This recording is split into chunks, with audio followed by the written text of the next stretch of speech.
Hi and welcome back to my playthrough of Folklore, the Affliction. Thanks so much for all your awesome comments. So it seems there is some interest in this game still. I think this game is easily 4 or 5 years old, but I think there are a lot of fans out there and I think I start to become one myself. So again, thanks so much for all your comments. Keep them coming. And I think I also got at least 1 or 2 votes in respect to my next steps in the adventure, but I come to that in a minute. Before I forget, huge shout out to all of my patrons and channel members out there. You guys are amazing. And yeah, with that being said, let's get back to the game. I was leaving off the last episode with this choose your path decision here. Can you spare the time to help that farmer? So we cannot spare the time, or we are deciding to help the farmer with his troubles. And I think that's what we are going to do. So we are reading on at story moment 46. You realize how much courage that it took for this man to approach and ask for help. He was obviously nervous, but overcame his fear. It shouldn't take too much time to deal with a few wolves, and the farmer promised to tell you of a shortcut which will hopefully make up for the time lost. Skip to the farm, choice 2 on page 6, and read about the farm. The farmer leads you out of town and points in the direction of his fields. There is my land. I ask you kindly to destroy those wolves. It is dusk when you reach the farm. The moon hides itself behind a thick layer of clouds, but the stars are bright, allowing you to see well enough. The quiet atmosphere changes as you hear soft growls. Rabid wolves emerge from their hiding places among the tall grass, sniffing the air, their eyes almost seeming to glow. So we have basically some primary goals and we also have some optional goals. The first, let's say, the primary goal in this case is defeat the rabid wolves. See the encounter dialog box, which is basically over here. Encounter 3 rabid wolves, rabid wolves. Their locations are shown in the map setup diagram. We will check that out in a minute. A character with a blue story marker. Oh yeah, we do have one. In fact, we were helping that little urchin. Do you remember? So it's the Arcanist, Deborah, who gets +5 might for this combat due to the urchin's warning. Now that is nice. I totally take that. Cool stuff, but let's hope I won't forget that. So this belongs still to the primary goal. Don't forget to search the bodies for loot. See encounter reference cards, so each character rolls a d10 and those getting a 10+ find an item. Can be useful. And after the combat, yeah, we are reading after the fight. We will do that. Then let's have a quick look at the optional goals. Investigate all search locations. I think there is only 1 in this map, and it's available only during combat. This is kind of an odd duck actually. That you can do all kinds of stuff during these so-called encounters. And encounters really typically mean that you have enemies on the map. Everything else is simply adventuring, or so what it's referred to. So you can really do all kinds of stuff, looting bodies, investigating stuff, pulling levers and whatnot.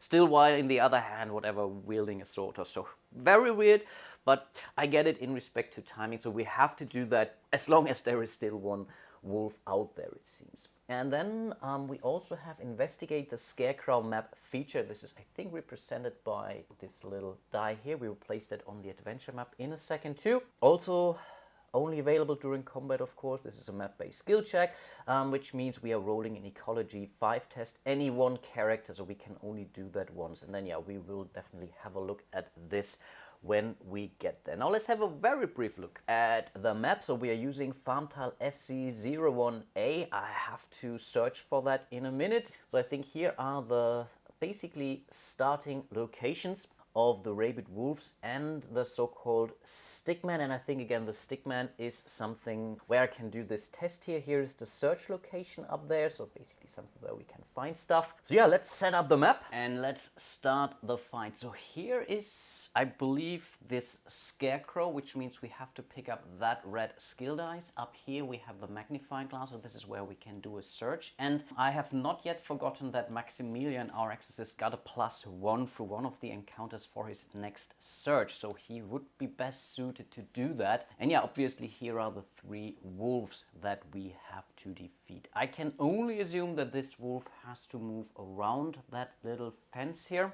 I think it's an obstacle, right? Might be completely wrong, but again, this is one of the things where this game simply isn't.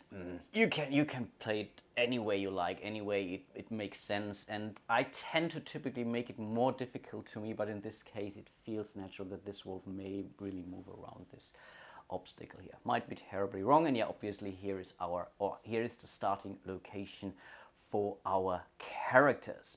I already have prepared the enemy board, and this time it seems scaling is okay, so it's not a Vita for 3 or 4 players, so there is an entry for only 3 players, so maybe I am okay. So they are starting with 17, and yeah, we have basically a left, a top and a right one life tracker here. For the wolves, I have to see to keep track of that properly. As we are still on the dusk level, they have a might of -5, which means they're losing a 5 from their die roll. Their defense is a 41 and their stride is 5. So they're much quicker than I am. They give us a 10 low each, and I think you get that 10 for each figure on the map. Again, something you may want to correct me. And because we are not dealing with a skirmish, we also have to look at the power die, which is basically the normal 10-sided die, and depending on what it is, when they are hitting, they will trigger a different kind of power. And yeah, I think the first thing that we have to do is to determine the first strike. So it's basically a roll off between our hero group and the wolves. Whoever basically rolls higher gets the initiative. So let's say the white die is us, the black die is the wolves. On a tie we win, so that's a good thing. And in this case, yeah, we have lost, obviously. So it's 9 versus 4. I think this can be pretty bad. And I believe there is nothing we can do to avoid that at this point in time, at least. Yeah, okay, they will simply go first. So let's start with this wolf here. They are always moving towards the closest hero, that is. And in this case, there is a tie, so we are pretty much rolling off in this case. We are rolling a 4-sided die because it's either the Witch Hunter or the Exorcist in this case. So let's simply roll a 4-sided die, but again, it doesn't really matter. 1, 2, 2, 3, 2, 4. And in this case, it's indeed the Exorcist. So this wolf will move 1, 2, 3 spaces forward and will attack him. Then let's do this wolf here. Again, I have already house ruled that it's moving around the fence, and it will target also him. The Exorcist, 1, 2, 3, 4, and 5. So yes, they can move diagonally, but I think they cannot move diagonally out of this one here. I think the example in the rules was pretty clear, and it's really not a great turn for poor Maximilian, because this fella will also move 1, 2, 3, 4, 5 toward him. And that's now really also the odd part. So now we have moved all those enemies. Next, they will target characters and then attack. So in this case, and again, I can only do melee focus if adjacent to more than one character. And right now, this wolf again is adjacent to 2 characters. So I believe I am rolling off again. So even though the wolf was basically running after the Exorcist, he might now basically change paces and go after the Witch Hunter. I don't know, at least that's how I understand it, because it's not like we are doing basically moving and attacking in one single go in this case. So again, we are rolling off. It's still the 1, 2, 2 for the Witch Hunter. And it's a 4, so no, we are staying with poor Maximilian. I'm not playing with the advanced combat rules, at least not yet, so we didn't make any choice if we are attacking or defending. So it's basically the percentile die against the defense of Maximilian here, which is a 36. And I believe there is nothing that he can do to increase his defenses right now. I really have to look at all these boons and all those items like the bandages, so we can, when it's his turn, we can freely use all those abilities and bandages and whatnot to recover an awful lot of health points. So I think he should be fine no matter what. But quite honestly, I haven't really checked the powers of the wolves yet. Maybe I should have done that, but yeah, now it's too late. We are rolling the die again. They have a -5 because we are on dusk level. And no, I think that's definitely good enough. So it's 63 -5, it's 58, much bigger then the defense of 36. And now we are looking at the power die, which is still a 3. So we are not looking at the modified value, we're really looking at the natural number here. And a 1 to 4 means take down. The wolf leaps at you and swings its clawed paw. Lose 3 Vita and get pushed 1. So he's down to 18, and I think I get to choose the order. So in this case, I really want to push him down here. Not sure if that's allowed. Maybe I have to check the push rules, but I think let's try to game that game at least a little bit. And I think let's stay here, because this way we do make sure that someone else is getting targeted when we get there. This wolf can't attack because no one is adjacent and they don't have any ranged attack whatsoever.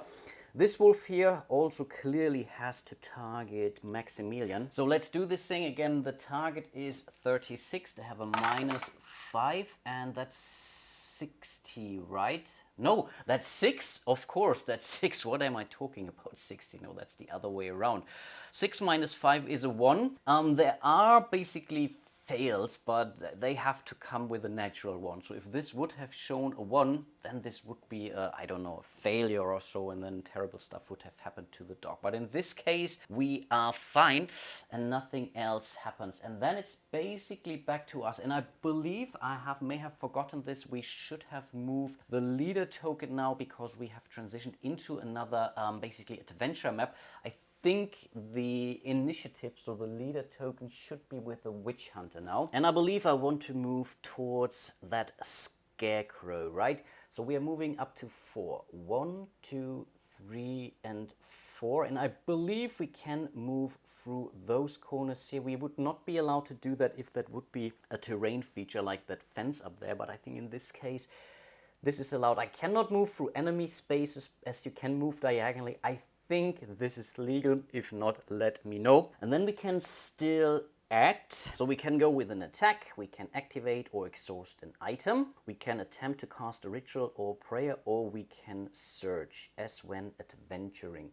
But I think we can also, on top of this, interact. A character may interact with one feature on the map, such as a search token or a skill die. So I think we might be even able to do that twice if we are using this as an act. At least that's, again, my understanding of the rules. This is where this is a little bit weird, that you can interact and attack within the same round. So yeah, in this case, let's hit that wolf here. I think so. We have to clean that out a little bit. Yeah, this would be closer, but right now I'm not so concerned about our witch hunter here. So we have to spend 1 ammunition. It comes with a focus, which is pretty cool.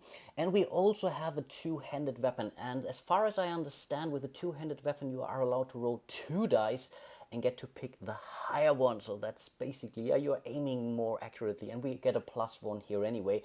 And the focus one means is that we are getting bonuses if we are hitting targets again that we already have hit before. Let's also not forget the scope up there, gain +1 might with ranged weapons, and we can also re-roll a missed ranged attack or recover 1 ammo usable during a skirmish even. But yeah, I think this gives us basically our ammunition back, which is pretty huge. And again, ultimately we get a +9, and again that's the top wolf. So, and the defense is a 41.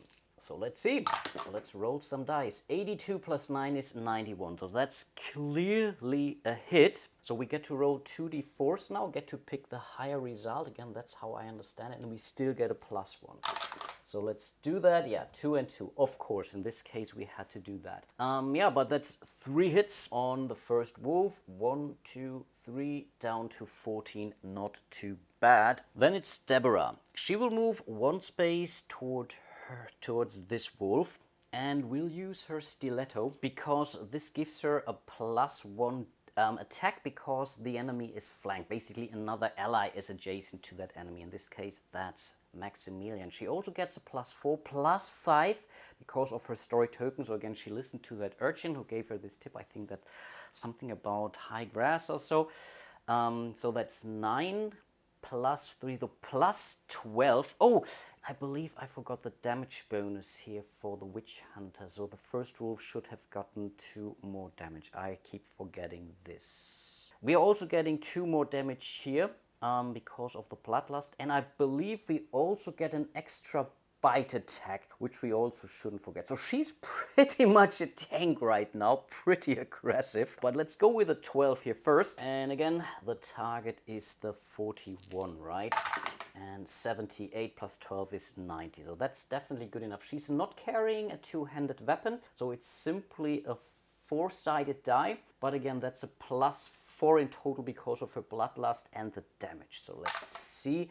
So that's 2 plus 4, so that's 6 points for this one here. 1, 2, 3, 4, 5, and 6. And this one should also go down 2 more because I forgot the damage bonus for the Witch Hunter. Then again, I believe we are getting the second attack from our vampirism, but this one doesn't come with any damage bonuses whatsoever, but it's still the same +4. No, we are not using the stiletto. No, it's still a +4 might. No, I think we get it.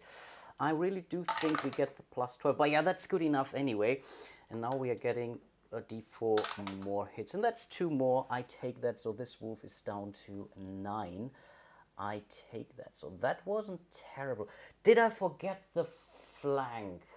I think I did forget the flank. Oh, that's so many things. So for the first attack, we can still use the flank, but not for the second attack, because again, we were not using the stiletto for that second attack. Now that was pretty great, actually. And now it's over to Maximilian. He could use his holy water now to fill, basically, for +2 damages for 4 uses. And his aspergillum, pretty sure I'm not pronouncing that correctly, I know what it is fillable. That's a good point. Are we going to do that just yet, or are we waiting? No, I think we are waiting. In theory, I think we can continue to move. So similar to games like Imperial Assault, you can interrupt your move. For whatever reason, I thought I read somewhere that after an attack you have to stop your movement, but I couldn't really find it. But for her, that doesn't matter, and you can also choose the order of things. So I think in this case, he will basically first attack and then move. Again, that's still allowed. And yeah, we have a boon here, which would allow us to move further afterwards. So that's really cool. So I think I want to use that relatively early on to get up to that search token as soon as possible. Again, it's not the end of the world if we are not making it. We are not getting more experience points from that, but I think we can get some items, and again, items can be huge. So again, he's using his aspergillum, which gives him a +5 might. He has a +4 anyway, right? So that's 9 for him. So he's really not bad, actually. But his damage bonus is only 1, so that's a little bit lame, actually. So that's 92. Wow, they're rolling exceptionally well. So that's d4 plus 1, and that's only a 1. So he's also, yeah, this wolf is not quite dead. He's going down to 6. And I think then we are moving with him, so striding 1, 2, 3, 4. And then I guess we are using the boon now here at, no, that's not that boon, the other boon here. Take an additional move.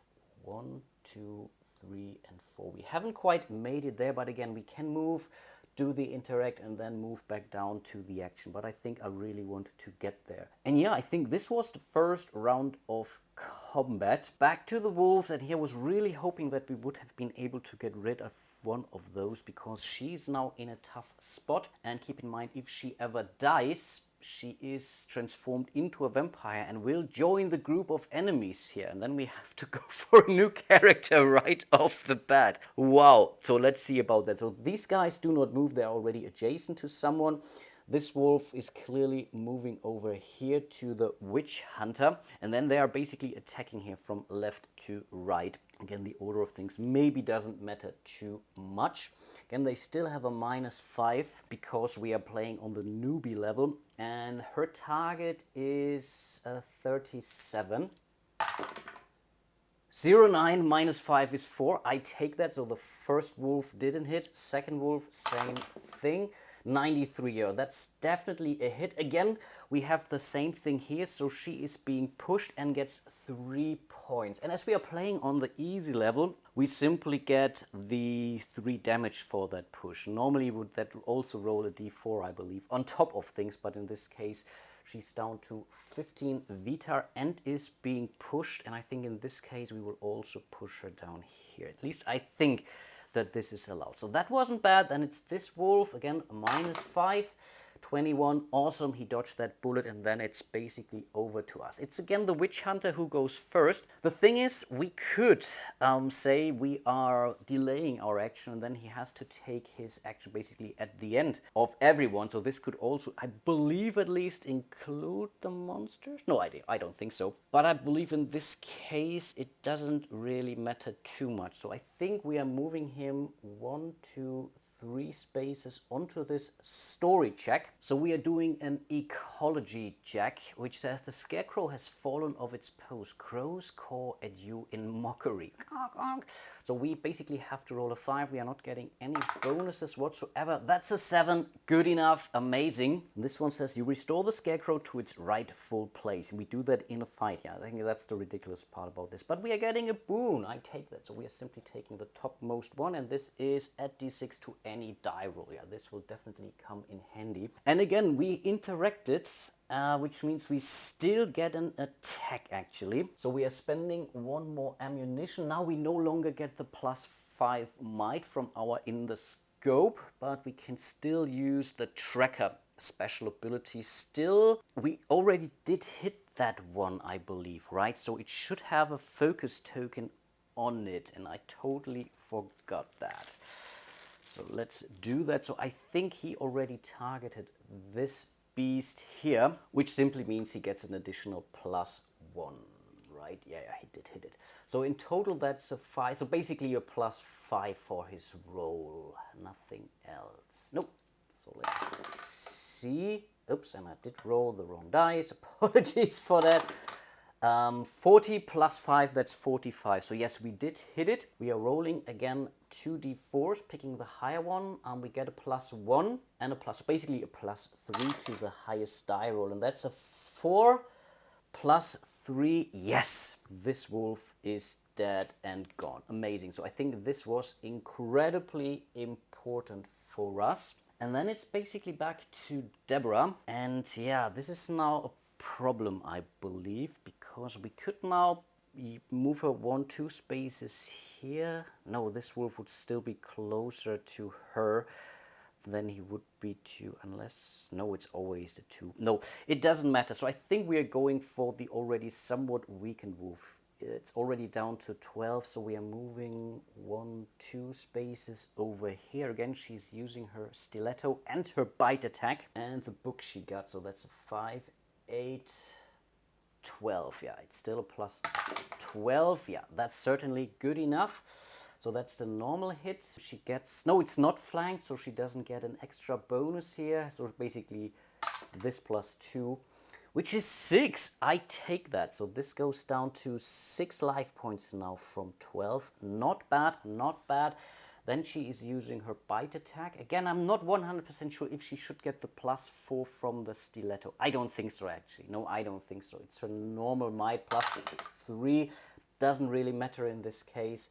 I take it, and the beast takes 2 more hits, basically down to 4. Nicely done. Then let's move 1 space over here. I believe we only have to be adjacent to that search token, and then we are basically doing a normal search roll of a d10. He gets a +1 because, again, of the one of the road events, but in order to find something useful, the end result needs to be an 8 to 10. So we are looking for a 7 or higher, and that's a 6. Oh gosh, this game is mocking me. But this means 4 to 7, nothing happens. So this search counter is simply away. But yeah, we are not getting anything. We could have gained an item out of this. And I think we still have 3 more movement points. So let's definitely move them 1, 2, 3. So we want to be part of the action. Back to the wolves. We are starting with this one here. It's clearly targeting Deborah.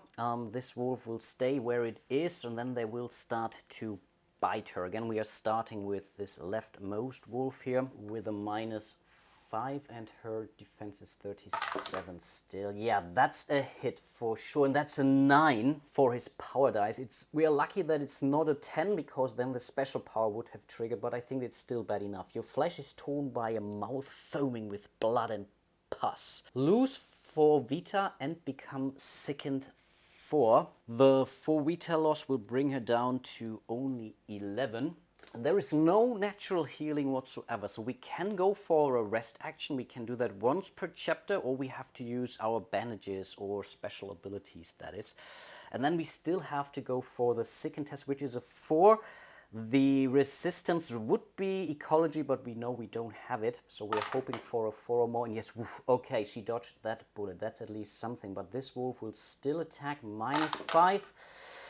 It's still not good enough, right? No, of course not.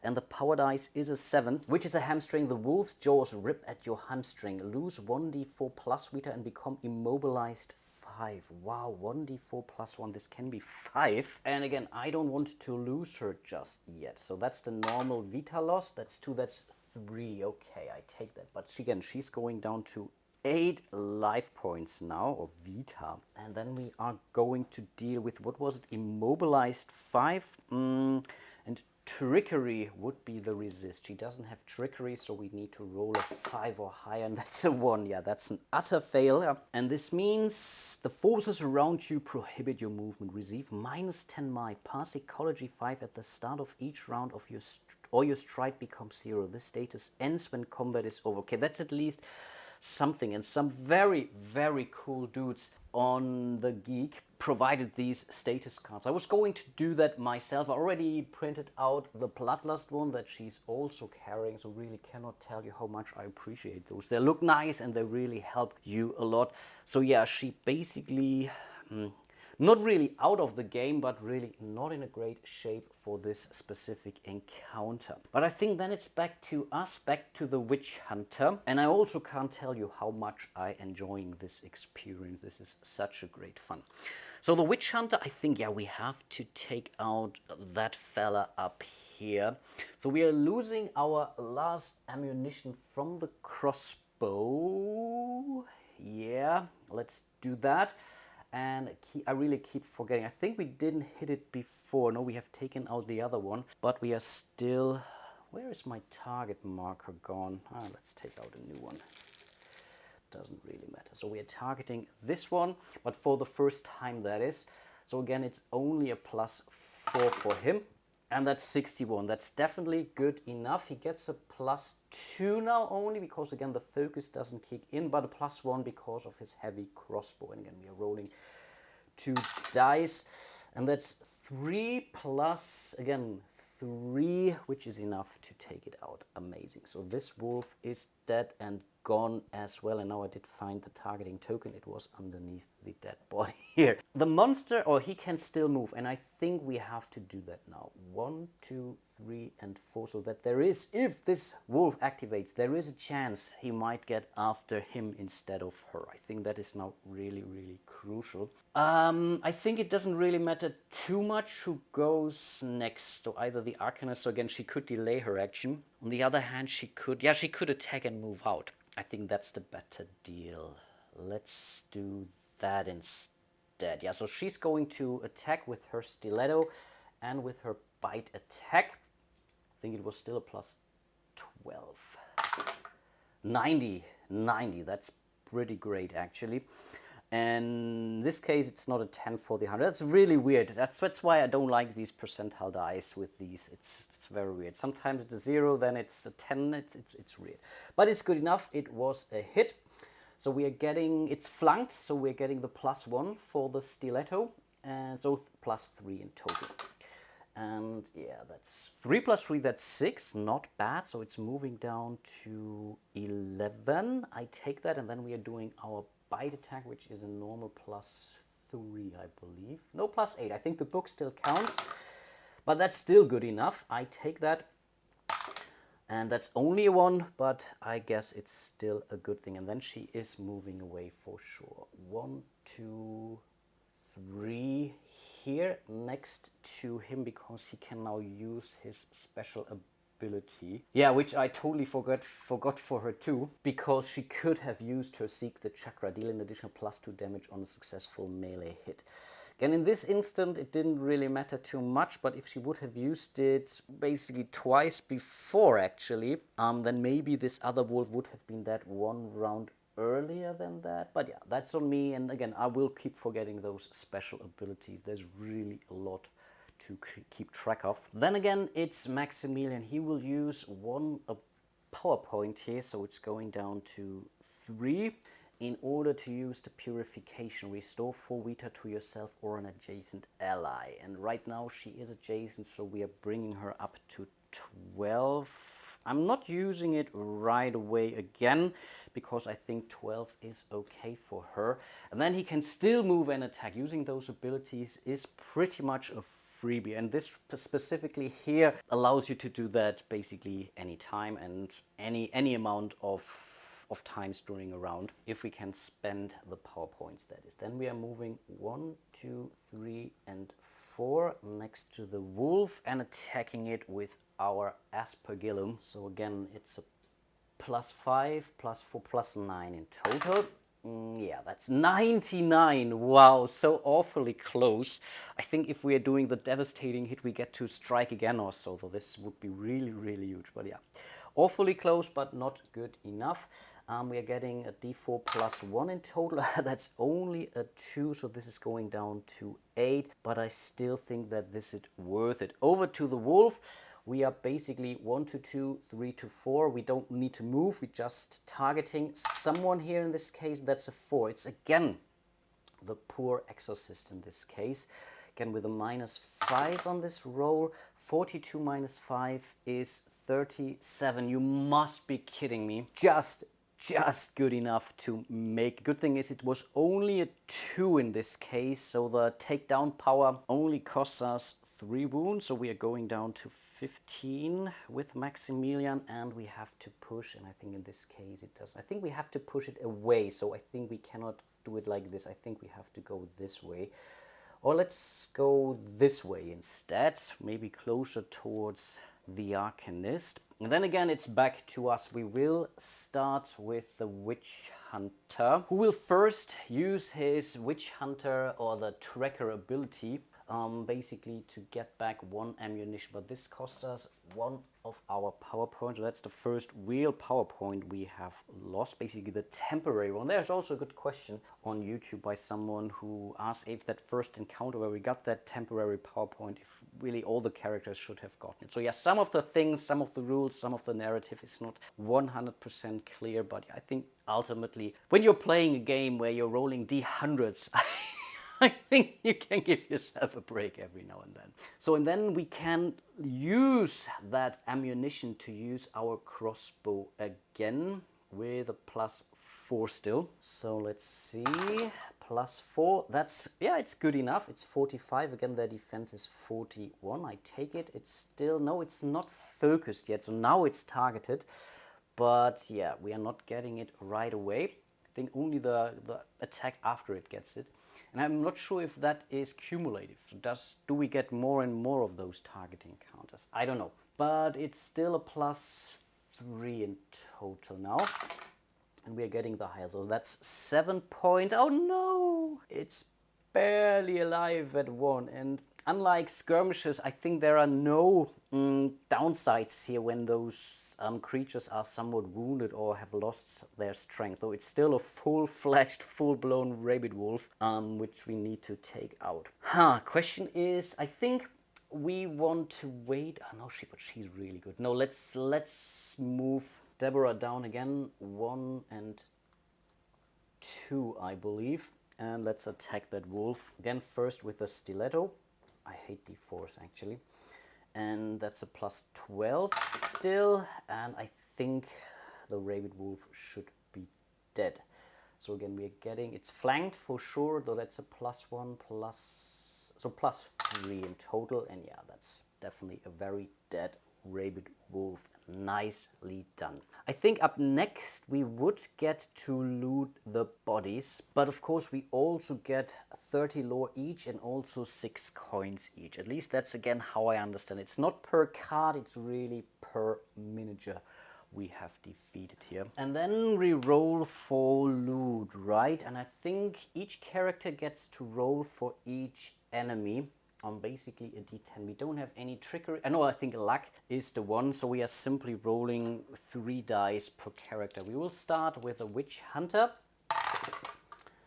And I think only a 10 gives us something. Yeah, I think only a 10.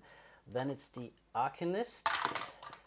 No, close. And then last but not least, we have the Exorcist.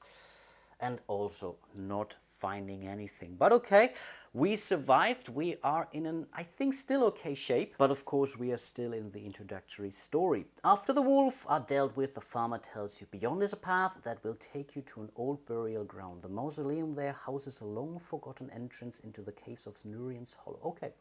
That is where the priest went. He agrees to show you his shortcut and offers to join you. The leader gains the farmer companion. Okay, that's pretty cool actually. And yeah, we have the tutorial. Didn't see that coming actually. So we provide a bonus to characters doing their adventures. Each character has 2 companion slots, allowing them, wow, that's pretty amazing. A companion card may be discarded but never traded with another character. Okay, who gets it actually? The leader. The leader was the witch hunter in this case. Yeah, let's bring out that companion. So here we have the farmer, and I must really say that the artwork on those item cards, on those creature cards, on those companion cards, this is top notch, really so nicely done. And I really cannot tell you how much I enjoy this game so far, and that's really cool. So the Witch Hunter gets a +1 ecology and max 1 vita, 1 max vita. I mean, the ecology is pretty great actually. In the final we have a character that gets something for that. Nice. Okay, we'll totally take him with us. And then we continue into the hollow. The path heads into an old burial ground. You see the mausoleum that holds the forgotten entrance into Nurian's Hollow. An open grave is to your left. You make your way toward the door to the crypt, hoping to quickly find the entrance into the cave you were told about. Okay, our primary goals. Move characters to the exit zone and complete map skill check 2 in order to continue the story by skipping to chapter 2 on page 8. See the attention dialog box. Okay, so we are basically already on our way to chapter 2. Nice. Let's start with the attention. Your skin crawls as you feel tension stirring the air. The dead are restless today. At the end of every round, okay, on this map, the leader must roll a d10. 1 to 3, we are dealing with 3 decaying dead. Nothing happens. Characters have a -1 stride on this map, so we are moving much slower. Okay, then let's check our goals. So that's a map skill check 2, I believe. Yeah, this is basically the trickery 7. Any character during their turn. Okay, so we can basically do that more than once, but it makes sense, otherwise we would fail. But again, if we are not making it, then there is a good likelihood that Decaying Dead might come out. Can you unlock the entrance to the mausoleum? Then we have some optional goals. So we have some search locations, I think 2. And we also have a map skill check, awareness 6, any one character, basically. And then we could find some more story moments. Now that's nice. So let me set up the map and see what we got. Again, I think we get to choose how to place our heroes here. So we have our first story marker, right? Not really story marker, the optional map skill check. To our left here, which seems to be an open grave of sorts. So here we have 2 of those search markers. And again, this is something that we can do right now because there are no enemies out there. So there's not really a timer per se. But again, at the end of each round, we have to deal with some decaying dead, for example. And yeah, we only have to do that encounter once. Yeah. Okay, yeah, then we are basically starting our turn. As we have transitioned onto a new map, we also have to transition the leader token, the heavy duty one, to Deborah. But she's still suffering from her bloodlust, which... Oh, I forgot that too. I'm so stupid. Oh, I just noticed that. Of course, we still get the +2 damage. Oh boy, yeah, I totally forgot that. So I think she might have been in a much better shape actually, but... Okay, it is what it is. We still carry the blue book token maybe for another story. I think we hold on to it for a complete story actually. So maybe we'll find some more wolves later on to find. Okay, so I think we definitely we want to explore stuff. I mean, that's the idea, right? So we are moving her 1, 2 spaces here. and we'll go for this map skill check. So it's an awareness of 6. I think she doesn't have any awareness bonuses whatsoever. No, we simply have to roll that, and that works pretty well. You pick those dice up and then they're out from the map anyway, so I think that's nicely done. That's a 10. Awesome, she made it. Do you notice anything unusual about the graves? So we have succeeded here. So we're reading story moment 34, which says, inside you see a half desiccated corpse whose stomach has been removed and viciously chewed upon. There's a glint of something within the gore. You reach inside, trying not to vomit in disgust. Your hand touches something round and hard. Pulling it carefully out, you discover a pearl ring. Through dry blood, you can see a delicate scrollwork pattern with a detailed filigree. You feel a compulsion to put it on your finger. You cannot resist. Gain the red story marker. Again, we don't really know if those are good and bad, but it's really funny that she will get all those story markers here. So she's basically the caretaker of the story, and I think we still have one more movement left actually, so we may want to use it actually. Okay, then it's Maximilian, and I think we are just moving up, right? I mean, we could still, maybe we should still heal someone. We only have a movement of 3, right? So we could move 1, 2, 3 and still heal her for 4. So yeah, let's spend one more power point. So wow, he's down to only 2 already, but I'm not feeling like using my bandages just yet. But this heals her up to 16, and again her maximum is 18 because of that bloodlust thing, right? And then I guess there's nothing else that he can do. No, we get a +6 to any die roll. No. And then last but not least, we are dealing with the witch hunt, and I think he will simply move 1, 2, 3 spaces up here, and that's pretty much the end of our round. We have to roll the die, and again 1, 2, 3 gives us the evil 1. That's an 8. We are good. Nothing happens. Okay, I take that. Then we are moving back to the Arcanist. The question is, do we want her to go after this, or do we want someone else to go for this thing, right? Let's not have her do that, because we can lose. No, she is healed now. Ah, the Exorcist also. Let's do that, come on. 1, 2, and 3. Again, we can also do that adjacent to that. We are rolling the die, and on an 8 to 10, we are finding an item. How about a 10? I totally take that. And in this case, oh, we have found another component, and I really shouldn't sound as disappointed here. A silver breastplate, this could be. +10 defense, +3 max vita. Nice. We need fur pearls, iron ore, and 2 silver. Okay. Yeah, let's give it to her for now. That's not bad. We are removing this, and then we are moving over to Maximilian. We'll move 1, 2, 3 spaces over here. Question is, are we going? I think he is now using his bandages for 4. So he's going up to 19 vita. So I think he's now also in a good shape. And then last but not least, we have 1, 2, 3 Theodore. He will also go after this search token here, which is a 4, and I think a 4 means nothing happens. Yeah, 1, 2, 3 would be a snare, basically a trap, but this is gone. Then we are doing our roll, and apologies, I think you didn't see that roll, but it was a 4, I promise. And then it's the end of a round roll, and that's a 3. We are dealing with 3 Decaying Dead. We place them adjacent to random characters and begin combat. Wow, so close to the door here. So let's bring out the Decaying Dead. So basically those folks here. So the first one, again, we are placing them. Maybe I really should zoom out again, or simply move over.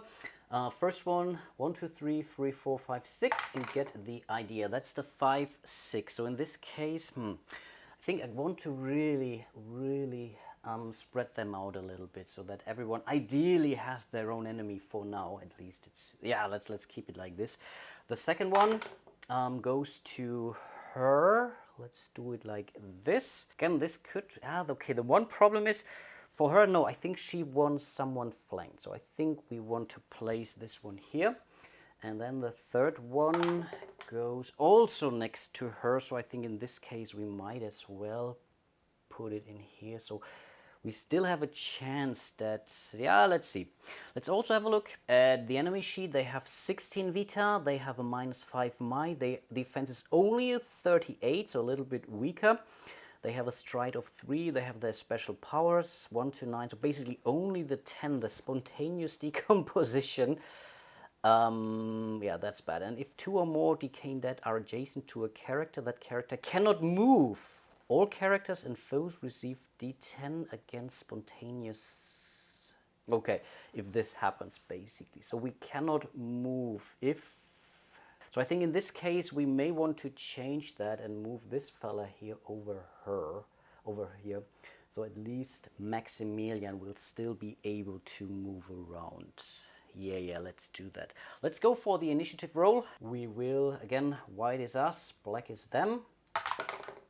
And in this case it's a tie, so we get to go first. And I think this might be incredibly important now. And again, we are starting with the Arcanist. She will attack this fella who is flanked because there is another ally adjacent to the same target, so she gets a +1 on, I think this is on her might as far as I remember, but still I take it. So that's in total a 13 plus she gets there. 4 from her stiletto, 3 it's 7, it's 8. No, it's 8 because we are no longer getting the blue bonus here. I think it's an 8. It's a +8, but I still take that again. That's the target, and we need to roll the 38 basically. 85, that's certainly good enough. Yeah, now we are not forgetting the extra damage we are getting, the +2, +2, +4 basically. No, it's an additional damage, the flank. Oh, even better. So again, +2, +2 is +5 in total. I mean, that's really not bad. And wow, 9 points worth of damage on that's the topmost one. Again, they start at 16. 1, 2, 3, 4, 5, 6, 7, 8, 9. Basically down to 7 already. I think that's not bad. She can't move because, again, she is basically flanked or adjacent to 2 of those. And then it's Maximilian. And I think we are also going for this fella over here, right? I mean, that's the idea. I think we could even use his ability, inflict 1d6 damage, but that's then his basic attack. But now let's not do that just yet. So yeah, let's simply roll. It's a +5, +9 he gets, so that's also not bad. In total, 96, wow, always so close, but really rolling 100 is near to impossible, of course. And we get a +1 on this die here. That's 3 more hit points. 1, 2, 3, down to 4. Not terrible. He can still move, but I think we want to keep him here. No, we can move him maybe 1, 2 points up here. So he is adjacent to the door. So in theory, he could take the test then later on. And can we do the test again? Again, we can act, we can move, and we can, interact or so. And again, that's the highly irritating one here. And here it tells me basically where it ends my movement. Attack a foe with equipment. This ends any movement. Yeah, this does make sense, of course. But again, we acted. So we attacked. Then we have moved, that's fine, and then we can still interact. A character may interact with one feature on the map, such as a search token or a skill check die. And that's basically what we are trying to achieve here, right? It's the trickery. Yeah, absolutely. Again, tell me that this is wrong, but I will try it anyway. So it's a 7 for him. And that's not good enough, so he's losing 2 life points. That's basically what it says. So it's not the end of the world, but we can try again later on. And then last but not least, we are dealing with this one here, Theodore, and I think we are moving in here. His weapon is fully loaded again, of course. And yeah, we are spending 1. We are using the in the scope special ability +5, so +9 in total on that damage roll. And yeah, I think we want to take him out because they will act next. Yeah, let's do that. So it's this one here. And again, doesn't count, it doesn't count. It's still good enough. And then we are rolling basically 2 + 3 in total. 3 plus 3, definitely good enough to take out that baddie up here. And then again, I think we can still try to open that door now. Again, this feels so wrong, but I will do it now anyway. Let me know if I completely misunderstanding the rules here, but they are listed as different things on this player aid here, so I'm pretty sure it's correct. So again, we are looking for a 7 or higher, and that's good enough. So we're removing the door, which means with our next thing we can move through, but I'm relatively certain that we have to end the encounter here first before we can move on. But now it's basically over to those fellas. Again, this doesn't move. He moves over here to Theodore. She has to take a hit with a -5 still, and her target is 37. 81, yeah, that's certainly good enough. Power die is only a 1, which should be the majority of things. Rip and tear, the decaying that rips at you with his jagged fingers, causing 1d4 plus 1 damage. So let's see about that. And that's 5. Oof, oof, oof, oof. Again, going down to 11, that is. Oof, pretty brutal stuff, actually. Yeah, it is what it is. And then it's him. He will attack Theodore again with a -5, and that's 17, right, if I understand that correctly, so definitely not good enough. Then again, it's the Arcanist. She will, oh, I forgot. Oh, I'm terrible. I forgot her bite attack. That's stupid. Okay, she will attack again with her stiletto. That was a +8 in total. Oh, that's not good enough. That's 30. She failed. Wow. I think that's the first attack she failed, but then she gets her bite attack. That's much better. So we are rolling this through. It gets 3 points worth of damage. So not terrible. Then it's Maximilian. I think we will move 1, 2, 3, or directly down here. It doesn't really matter too much. And we'll also hit that one with his Aspergillum with a +9. 96 again. Wow. That's really tough. And her damage bonus is 1, just a 1 now. It's just a 1. But that's 4 more points, so that's not bad. So he's going down to 9. And then it's Theodore. I think for now he can shoot through, though they're not blocking line of sight in any way. And I think this door, this check is also gone. So we are also hitting this one here. And yeah, let's see. 75, that's most certainly a hit. We have to also spend 1 ammunition, so this is down to 1, but that's still good enough. Then we are rolling those. That's the highest one. That's 2 plus, I think only a 2, right? A 4 in total, but again, I take the 4, basically going down to 5 health. Okay then, over to the Decaying Dead. We are starting with this fella, and he's not moving. But we are still targeting. So again, we are rolling a d4. 1, 2, 3, 4. And that's a 2, so we are targeting Maximilian. I think I prefer that in this instance. They have a -5 still, yeah, but 98 doesn't really matter too much. They are hitting, but it's still an 8 and not a 10. So it's 1d4 plus 1. Oh wow, again a 5. Oof. So he's going down to 12 life points, and then it's, I think here it's clear. They're attacking him, and that's 2. Wow, awfully close to a failure. No, I think only if we're rolling a 1, I believe. I think if we would have rolled this, this would have been the fail. 3 zeros is basically the opposite. That's the devastating hit, actually. But that was good enough. Yeah, cool. And then it's back to us. Yeah, we are hitting him with the Arcanist. That's 82. Yep, that's good enough. Again, +2. It's flank, +3, +5. So I think it's pretty much dead. Cool stuff. Out of here. And then, ooh, wait a second. Then it's Maximilian. I think he can make it, right? 1, 2, 3. Yeah, just makes it adjacent to this one. He can keep our movement is removed or is reduced by 1. We are hitting it with a +9. Yeah, that's certainly good enough. +1 on this roll.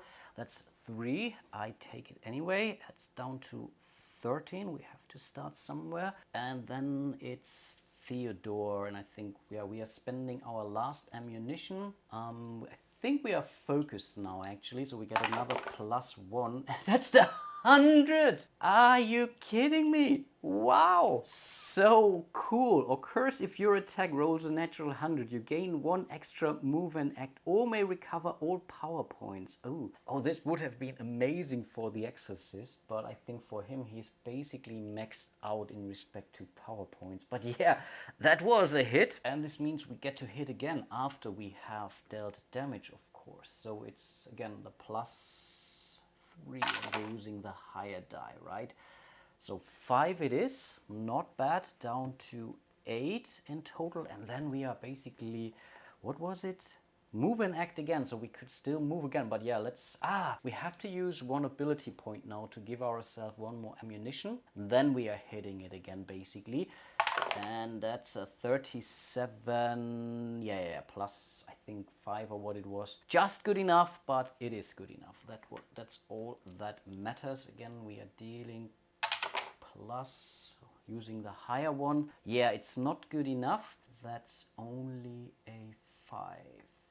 Yeah, it's 5, so it's going down to 3 points. We could move away, but let's not worry about that. Nice. Then we are dealing with the Decaying Dead. 1 to 2 is the Witch Hunter. And that's a 2. The Witch Hunter is getting hit with a -5. 41 minus 5 is 36. No, the defense is 38. He is fine. Amazing job. Oof. Really an interesting battle.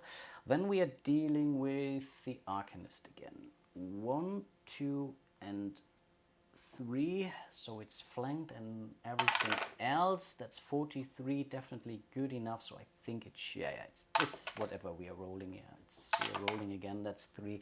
So this one is no more. Amazing job. We all get 6 coins. Was that the same with the wolves? Yeah, 6 coins and also 30 lore each. I mean, I take that.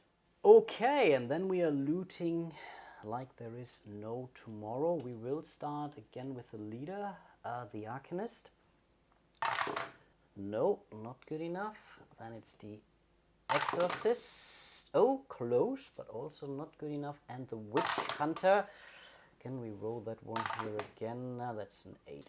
Okay, so we are not really extremely lucky on this one here, but at least we are okay. And from what I understand, we are no longer suffering from anything. Once the encounter is complete, you are no longer required to make this roll, nor is your stride reduced by 1. So we can basically move like crazy, but we have to make it to the exit point here, so we are pretty much good to go to move into chapter 2, which says Into the Darkness. You pass through the doors of the mausoleum to discover that the back of the wall has crumbled, exposing an entrance to the caverns under Nurian's hollow. It is dark and smells of decayed meat. Your senses tell you to run, but your bravery edges you through the hole in the wall. But I believe this is something I will cover in the next episode of my playthrough. Again, keep me honest in respect to all the rules goofs I may have made, or most certainly have made. Again, I'm really terribly confused about this whole act and interact. Can you really search and attack, for example? I think you can. Again, I think it's the version 2 of the rules, so I really hope I have gotten that correctly. But in this instance, I don't think it would have mattered too much. I would have been able to open that door afterwards. Worst thing that could have happened, we could have gained some more wounds. But again, healing wise, we are also still in an okay shape, at least I think. And yeah, let me know what you think. There are no real decisions at this point in time, so I will simply keep going and we'll take it from there. And really hope you are still enjoying this. I very much do. Really a great experience so far. Again, huge shout out to all the patrons and channel members out there. Check out my page on Patreon. Join me here on YouTube. Click that little thanks button down there for a small donation. Like and subscribe, leave a comment. Everything helps. And yeah, hope to see you soon in one of my other videos. And until then, bye bye.